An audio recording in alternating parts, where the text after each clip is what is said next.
Hey guys, welcome back to another video in our family video devotion series. And we've been going through the Sermon on the Mount lately, and we're going to continue to do that. But I wanted to take a moment out and do kind of a special episode on something that we'll call racial reconciliation. And in case you don't know what that means, to reconcile is to bring somebody back together or something back together. So it was separate, there's hostility and division. To reconcile is to bring it back together. And that's part of our roles as Christians, is to reconcile, not just with God, but with each other. And over a number of different divisions, today we're gonna talk about some racial divisions. I'm here with my friend Rolo. Roland, can you tell us a little bit about yourself?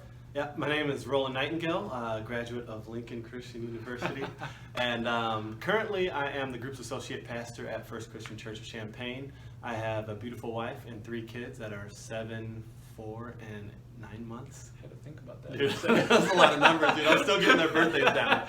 So we're transitioning during this quarantine. We're just figuring stuff out, trying to be obedient to God and where He's leading us as a family, like a lot of people. So nice to meet you guys.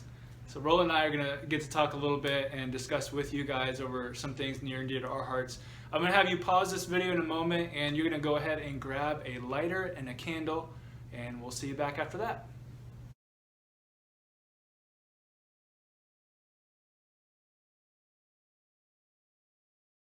All right, go ahead and take that lighter and the candle, and I already have mine lit. I want you to have the parent in the room light that candle, and the child in the room, you're going to hold that, okay? So what I want you to do is just imagine for a second that you have this candle, and somehow, even if it's a small one, somehow something else gets caught in this, and your house, slowly but surely, is starting to catch more and more on fire. Now you have 3 options if that's the case. The first thing you could do is you could go and throw extra stuff into the fire and make it worse. You could throw your curtains in there. Don't recommend that, but you can make it worse. The second thing you could do is just actively sit there and not do anything.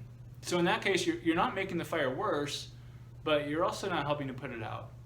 And your third option would be to actively try to put it out, whether that means you grab a bucket of water or a hose, or you call the fire department. You actively do something to get rid of the fire. And the reason I wanted to use this as an illustration is when it comes to racial reconciliation, I think a lot of us in the church and otherwise have been content with option 2. Maybe we're not racist. We have no racial bone in our body, because that's a question I've been hearing a lot. If I'm not racist, why is this my problem? I'm not the bad one here. And that might be the case, that you're not adding anything to the fire, but Scripture doesn't call us to this standard of just don't be racist. It calls us to a higher standard. And the standard in Scripture is reconcile with each other, whether it's divisions over age or religion or skin color or any of that. Reconcile with each other under the lordship of Jesus. And so our goal here is, again, not to just not be racist, but to bring those divisions, to remove those divisions so that we can be united under Jesus. So our goal, again, is not simply to not be racist, but to put out the fires of racism. Now, 2 things that we need to do that is to acknowledge that racism is real. And the second thing is not just to talk about the problem, but what can we do about it? So just to the first one, I want to ask Roland a question. Roland, how have you experienced racism in your life growing up? So for me, you may not know it by looking at me, but I'm half black and half white. And I grew up in rural areas, inner city areas, and so I saw racism towards my mom for being white and being beat up just because she was white. I've seen my dad deal with racism. Me specifically, I didn't really feel it in my heart until I was a sophomore in high school, and I was dating a girl who was white, and went all out Valentine's Day, got her all this stuff, spent like $50, and brought it to her house. And she told me that we couldn't date anymore because her parents didn't want her dating a black person. And it just completely caught me off guard, because up until that point, I knew I was black and white. I didn't know that people saw me a certain way, regardless of never meeting me or who I was. And so that really hit hard in my heart. And then with my kids, you may not know it by looking at them, but their dad's half black. So there's questions that may come up with them. My wife is white, and so she sees things from a different perspective.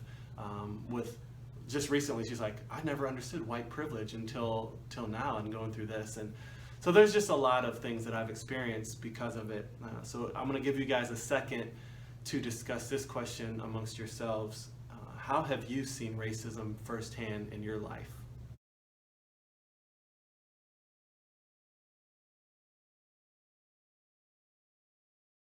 So some people haven't experienced racism, and that can be good or bad, but that doesn't mean that racism isn't real.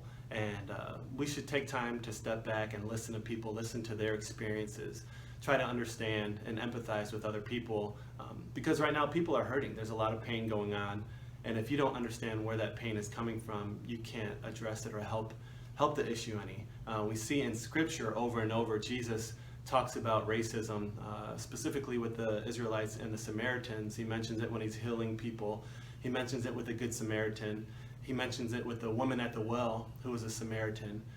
So I want you guys to go ahead and read that scripture in John 4:9-10, and just see that there was separation way back in the Bible. It's not like racism is a new thing or civil rights is a new thing. This has been going on for a while. And we have an opportunity to address it now in our generation and to stand up and say racism is wrong. So go ahead and read that scripture.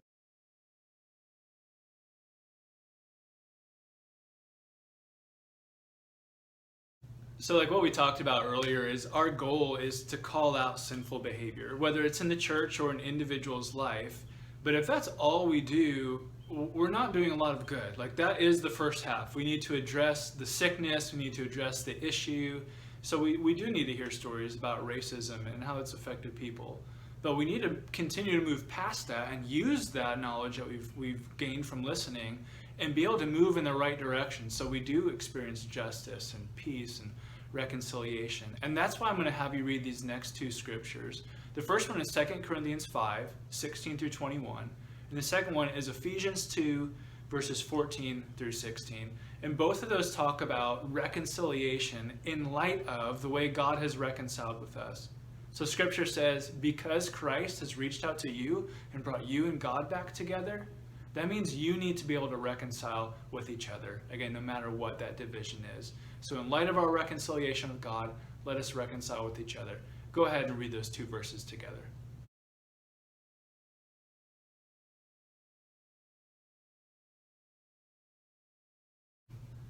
Again, these scriptures remind us that the goal is not to not sin by adding racial divisions and being tribal and putting up walls. So here are a couple things you can do to help break down those barriers. If you're asking, what can I do? I've had a lot of people ask me, I don't know what to do. I don't know where to start. You can start by educating yourself on the history of racism, getting the facts straight and understanding those. You can listen to each other. A lot of times we want to talk, we want to post, we want to argue. But I encourage you guys to listen to each other. We can build consistent relationships and bridges in our community with each other. Maybe there's an area of the community that people don't go to as much, but you invest in that community with a consistent relationship. You can recognize your circle of influence. We all have people around us that respect us, that would value our opinion and our words. We all have influence. So who are those people in your life that you can influence and help them see that we need to be building bridges and loving each other? And lastly, if there's any repentance that needs to happen in your life because of a situation, maybe you need to ask for forgiveness, maybe you need to ask God for forgiveness and repent for some thoughts or actions that you've had in your life, and then move forward from that and building reconciliation with people. So I have a question for you guys I want you to consider and think about. How have you witnessed racial reconciliation in your life, whether firsthand or a story you saw online?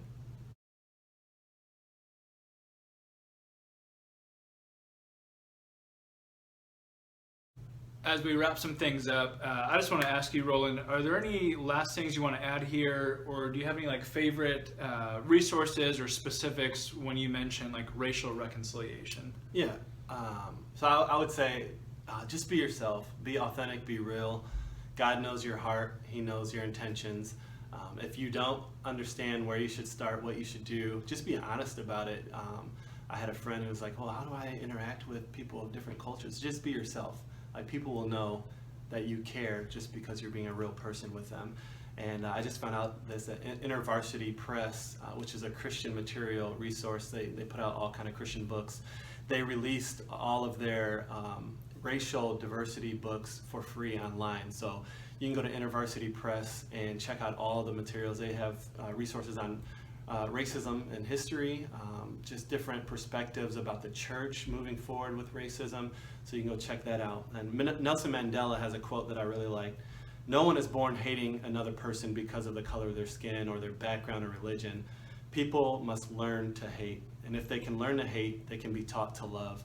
And I love the imagery of little kids interacting with each other. They don't have any concept of racism. They will play with each other. They're shared their stuff. Like, they don't have any concept of racism until they're taught it. And that's how we should be, that childlike faith where we just engage people, because God is a creative God. He loves all the colors, and we're all precious in His sight. I would say, just to answer that final question, we need to feel the pain of people's experiences and the discomfort of that, and to let that move us into action. But there's a point as well where we don't want to add more fuel to the fire. And instead of just continuing to point out what has gone wrong, we want to build bridges to get to peace and to get to justice and make some difference in this world. And so my way to answer that would be to continue to focus not just on stories, but in your own life. Like, how can I build a bridge? Think of when we go to the food pantry in Danville. Half the people there that are serving are roughly half are white, roughly half are black.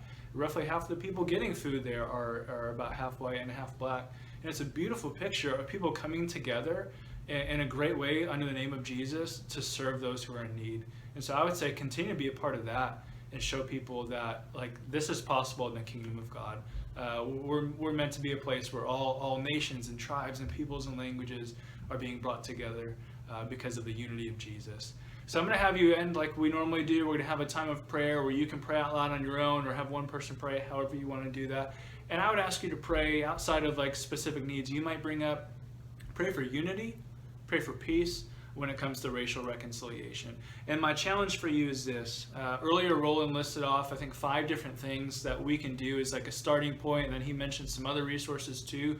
If you need to go back and listen to that, go ahead and do that. But my challenge to you is commit to doing at least one of those things this week. I hope this video has been helpful. We'll see you guys later. God bless. Hey, we didn't stay 6 feet apart, man.